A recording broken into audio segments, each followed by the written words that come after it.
Hello, this is Virtualis the Chess Noob, learning and having fun with chess.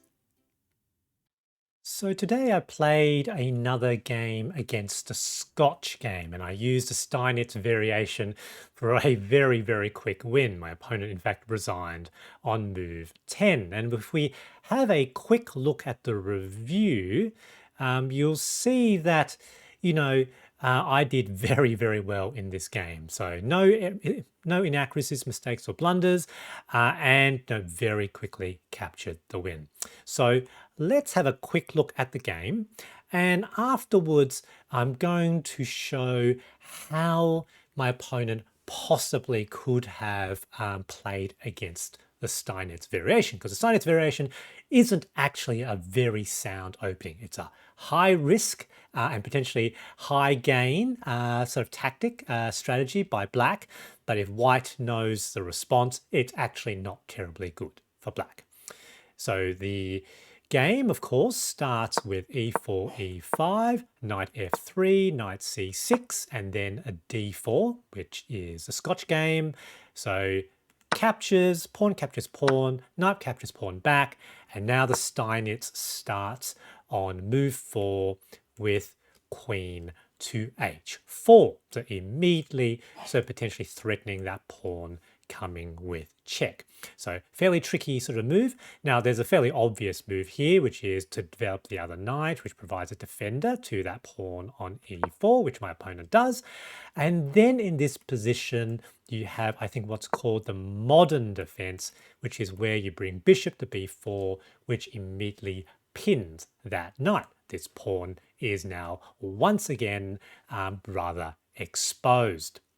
And because the Steinitz variation is actually a very uncommon response to the Scotch game, it's not uncommon for Scotch game players at the beginner intermediate level to not really be very familiar with what to do in this position. And this was the case for my opponent. They spent, I think, about 3 minutes, about 3 minutes to make a decision for the next move, which was bishop e3, which unfortunately isn't the best move. And you will see that they actually give up some of their advantage. And here, what I do is I immediately capture that pawn. Stockfish would have preferred me to sort of whack that knight first, but I potentially thought I might wanted to keep that bishop. I thought that pin was potentially quite good for me.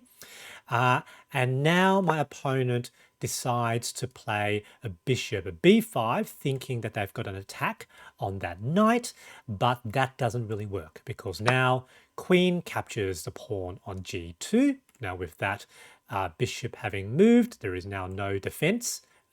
There is now no defense there, so that's not particularly good.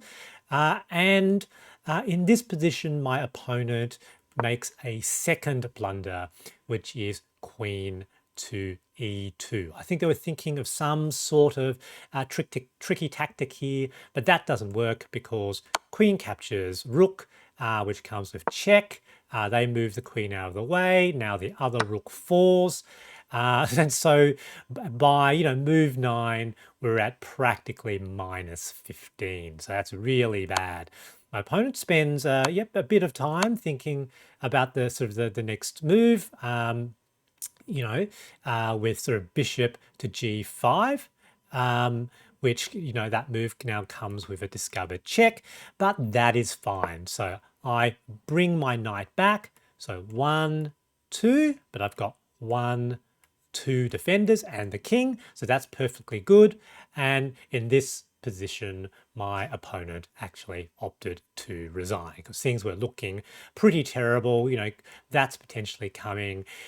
King, is very exposed. Both rooks are lost, looking pretty bad. So what should my opponent have done? So here they do play the best move, the most logical move, which is knight to c3, and then the next move, the modern defense, now pinning the knight. So here the opponent has actually one good move, and that move in fact is bishop to e2. So that is the best move.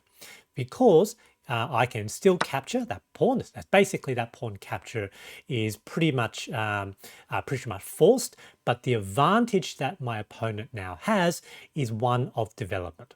So that knight is under threat. This bishop has to stay there if it wants to, wants to maintain the pin. I've got the queen out, but I haven't developed any of the other pieces. And you would see the stockfish actually reckons that me actually developing more pieces is good.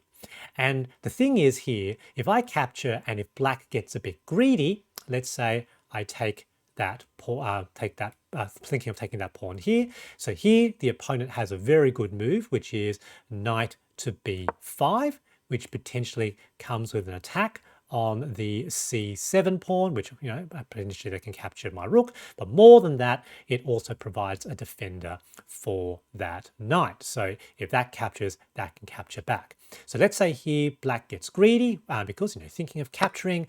Now the bishop can come to f3 with an X-ray defense of the rook. The queen defends the bishop as well. Bishop is under attack, and you'll see it's actually +4 for white.